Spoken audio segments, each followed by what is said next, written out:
What's up, everybody? I'm Matt. And I'm Beth. And today we're going to be reviewing the interior in the 2020 Genesis G70. So, the G70, this is its second model year, and it's a very cool little sports sedan. And you can go watch my driving review for all the details on how it drives. But the interior is also very impressive for the money. I mean, the performance of this thing is so good that you're paying about $10,000 less than all the German competitors.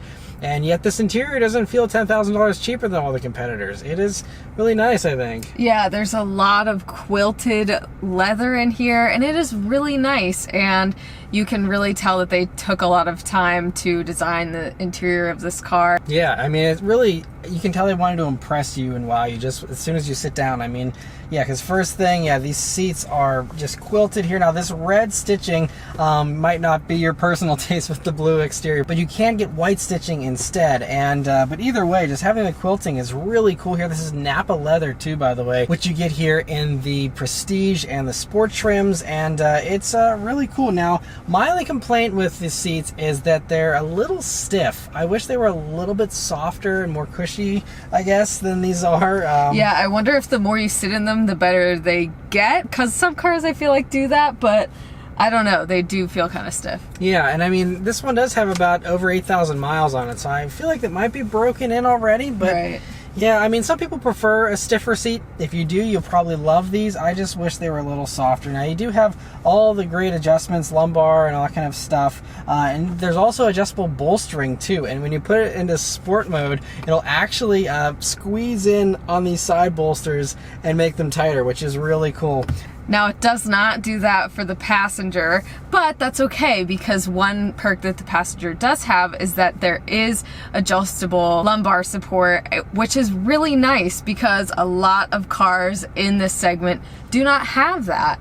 Yeah, to have the adjustable lumbar on the passenger side is pretty rare, at least that we've seen. It's almost never included there on the passenger side. So it's really nice that they do. Yeah, and one good thing also is that I can adjust the height in this seat. There's been so many cars recently that we've done that I can't adjust the height, and I can go up and down in this one perfectly fine. Yeah, and there's these little buttons here so that I can actually move your seat. Oh, well. Which is kind of nice if you have a passenger in the back, but you don't have anyone in the front here. They can move that seat themselves, or you can do it without getting over to the other side, which is kind of a cool thing. You don't really see in too many other vehicles. I think it's kind of cool. And so, yeah, I mean, they're also heated and ventilated as well, and I think they do a really good job with that as well. I mean, we tried the ventilated seats out here, and especially whenever you're warmer, I feel like they work really, really well. Yeah, they did work super well. I enjoyed them for sure. Yeah, so I mean, and compared, that's not a given, by the way. A lot of other, even luxury brands, don't do great cooled seats. So the fact that these are really good is an outstanding feature, I think, of the G70. But anyway, moving on to the steering wheel here in the G70. It's really great. Has an awesome 9 and 3 grip, nice 10 and 2 notches that really stick out, and it's also cool that it's a round wheel. They resisted the urge to do a flat bottom like so many others that, you know, try and do that for a sportier look. I love having a round wheel still. I think it's great. You also have these little metal plated paddle shifters here on the back of the wheel. Also a few buttons here on the front that again are like metal plated plastic. They're not metal all the way through, but they still feel much nicer than regular plastic buttons, which again, some of the competitors still just give you normal plastic stuff here. So I really like that, and I love the knurled effect you have here on the little scrollers too. It's a really nice little touch, and there's a lot of that knurling all over the place here in this interior. It's on the climate controls here, and it's actually like a little bit of a sharper kind of feeling. Like, it really feels expensive and well done. There's even knurling around the cup holders, which is basically unheard of. Even Mercedes hasn't put it on the cup holders yet, so they're the first to do that, I think, on cup holders. Yeah, it's just a nice little touch. Yeah, it really does give this an upmarket feel, but you have also all kinds of, you know, metal here on the doors along with that quilting, and even the window switches here actually are metal plated and feel kind of nice. Now, there are some pieces, like some of the buttons, that I think are just like plastic that is painted to look like it's metal, but some of the stuff is actually cool to the touch and feels like it is actually metal, which is very impressive. But anyway, moving on to the gauges here. Now, this is one area where it's not as advanced as some of the competitors. A lot of the stuff, you know, Audi, Mercedes, BMW, they all give you digital clusters, at least as an option. That isn't an option here, unfortunately. You do have a fairly nice digital portion there in the middle, but then just your normal analog gauges there, and they look good. I don't have any complaints with them, but that is one area where this doesn't feel quite as high-tech as some of the competitors do. But you do have a heads-up display, which is really great that it has that, and it's not too advanced, doesn't give you any fancy readouts or anything. It just gives you your speed and your safety stuff basically, but nice to have that as well. Coming over to the center of the dashboard here, right up top you have this 8-inch touchscreen infotainment system, and this is another area where it feels a little cheaper maybe than some of the competitors because it's just basically identical to a Hyundai screen. And there's other Genesis models, even older Genesis models and all the other models within Genesis, where you have unique graphics and all that kind of stuff. This, you don't have any of that. It's just basic Hyundai stuff. Yeah, I wish they would kind of make it Genesis specific so that you feel like you do get what you're paying for in a Genesis. I think that you should get something a little bit nicer. Yeah, and I don't think it would, cost much to just reskin this with nicer fonts and graphics and still use the same thing. I mean, it should be a pretty simple thing. And they did address this, all the new Genesis models coming down the road here, even just the ones coming this fall, the G80 and the GV80, do have a totally unique touchscreen that's like super wide, very cool with its graphics. So that is something they're addressing in the other models, and hopefully the G70 here will get the same love down the road, but as of right now it's identical to a Hyundai, which is a bit unfortunate, but there's something to be said for the simplicity because it is very easy. You have a volume and a tune knob, which is something, by the way, those two things you don't usually get in all the German competitors. Just having that is a huge accomplishment that I really like, just for ease of use. But then you also just have very simple menus. It has the standard Apple CarPlay and Android Auto integration. It's all very straightforward and easy to use, and so even though it's not super fancy, I think it works great. One thing to note though is that the center of the dashboard is slightly tilted, just ever so slightly, but it's really not that big of a deal because it does not hinder the passenger's use of any of the buttons, so it is really easy to use. And also it looks like the screen is not tilted at all, so it's just the center of the dashboard.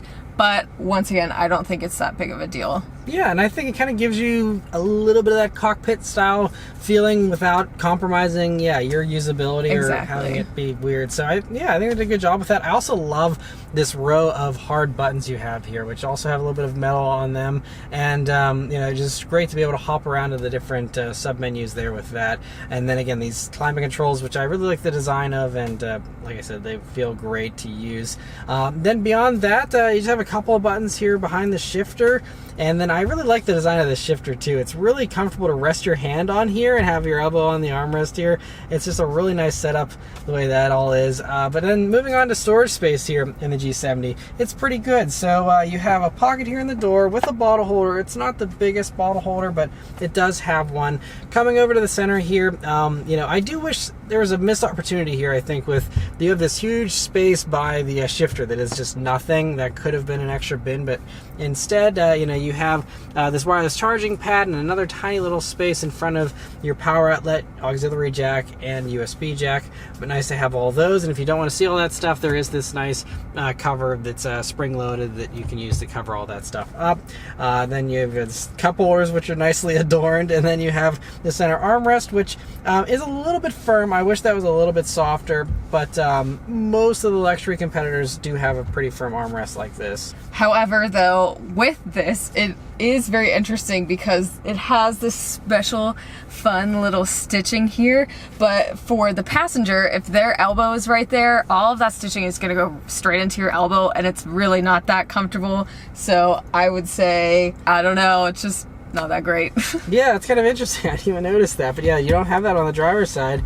So yeah, that's kind of strange they didn't just put the stitching on this side like they did on here, but yeah, good point. And anyway, you open that up and then you'll see a pretty shallow space, honestly. Some of the competitors do have something a little bit deeper and larger here. I'm surprised. Yeah, you think it'd be a little bit bigger. You do have another USB jack in there, but that's about it. So I'd say it's maybe, average, maybe slightly below average as far as storage space goes in here. Because I think, like, for example, your C-Class, I think this is a little bit deeper. Oh, it's bigger, yeah. So there's, some areas like that where it's not quite as good as those competitors. but still a decent amount of space for a sedan, I suppose. But that's only the beginning of the space issues, though, in the G70. That is one area where this vehicle kind of doesn't measure up great to the competitors, because moving on to the back seat here in the G70, it's a little tighter than most of the competitors are. So I'm 5'9", me sitting behind myself. I still have maybe like 2 inches of legroom to spare, so I'm not, you know, cramped or anything.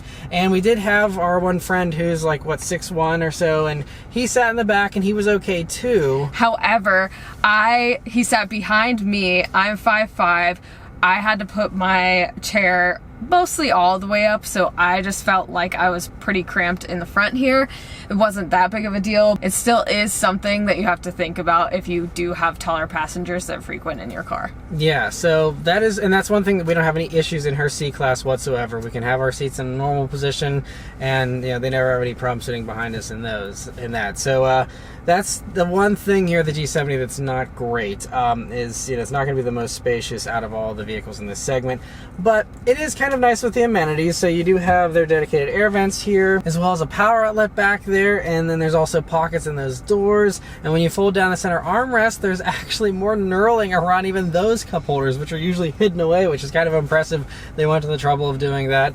So that is really nice. There are also heated rear seats here in this sport trim, and also if you get the Prestige trim, that's when you get those heated rear seats. But otherwise, another thing to mention though is that with any version of the 3.3T version of the G70, you do get like the heated and cooled seats, the heated steering wheel. All that stuff is standard with that first Elite trim, which is really nice that that's the case. And so you know, this is one area where the Genesis, you don't have to be nickel and dimed for a million options like you do with all the Germans, where you have to select everything and pay extra for everything. This, it's like you get a lot of really good stuff for that standard starting price, which is great.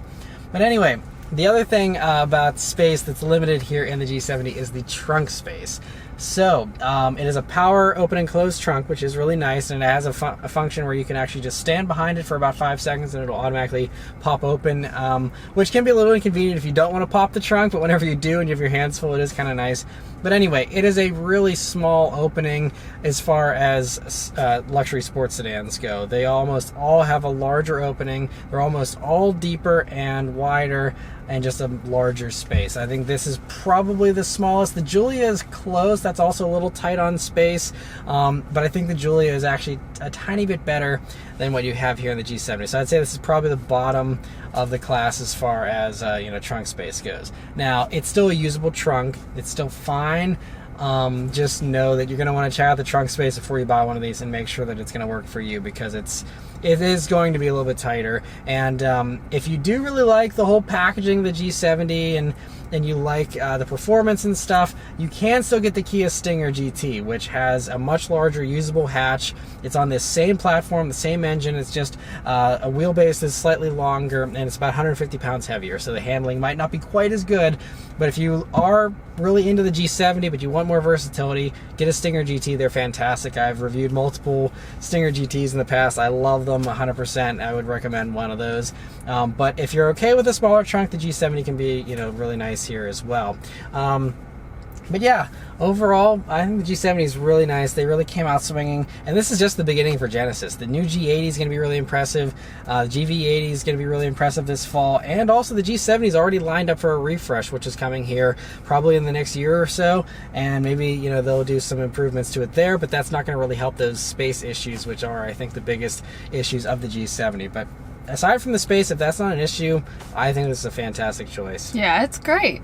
Yeah, but anyway, those are all our thoughts on the interior of the G70. Again, be sure to go watch the driving review if you want to check out how it drives. But anyway, thank you guys very much for watching. Let us know your thoughts on the G70 in the comments below, and we'll see you guys in the next one. Take care.